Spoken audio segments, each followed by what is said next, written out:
Welcome to Brain Vision. For part A, to find the mass density of a solid sphere with radius r, assuming that this solid sphere is a proton, we can use the fact that rho is equal to the mass of the object, in this case the mass of the proton divided by the volume, or in other words, the mass of the proton divided by 4/3 pi r squared.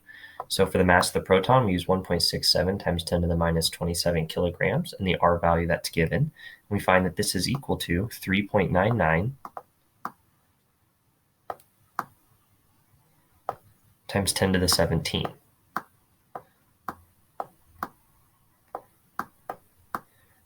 And the units of mass density are kilograms per meter cubed.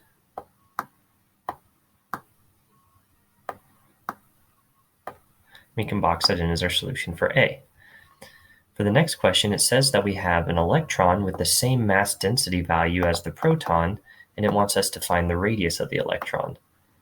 So we have the exact same equation, except for this time our mass value is the mass of the electron instead of the mass of the proton, and we want to solve for r.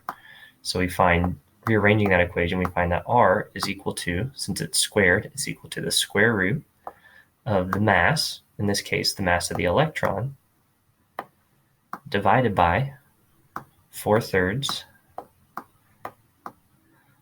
times pi times the mass density that we found in part A, rho.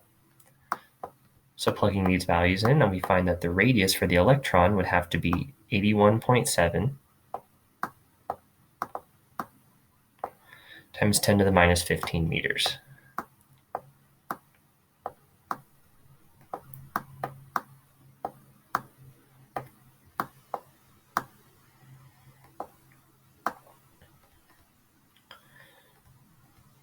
For part C, it says that assume that the orbital angular momentum is equal to h bar over 2.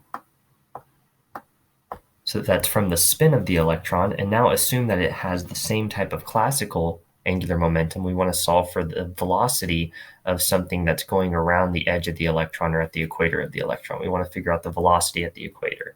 So we're told that the angular momentum, L sub c, is equal to, we'll just call it L, since we're going to be comparing it to our classical value, is equal to h bar over 2. But classically, this is equal to r cross p, right?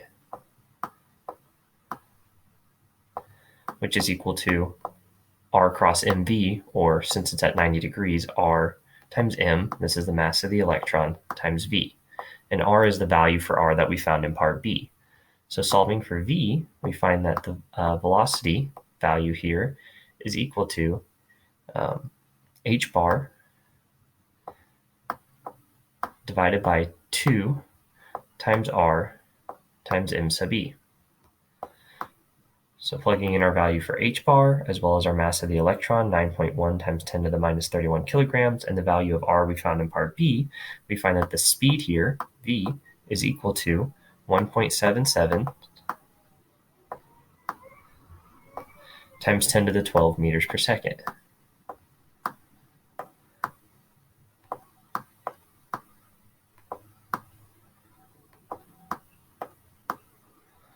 We can box this in as our solution for part C. And then part D wants us to compare this speed with the speed of light. So we can take our value and divide it by the speed of light.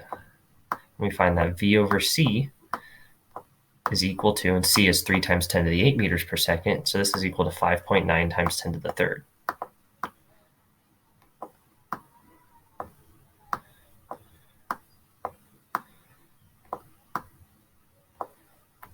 Or in other words, v is equal to 5.9 times 10 to the 3rd times larger than c.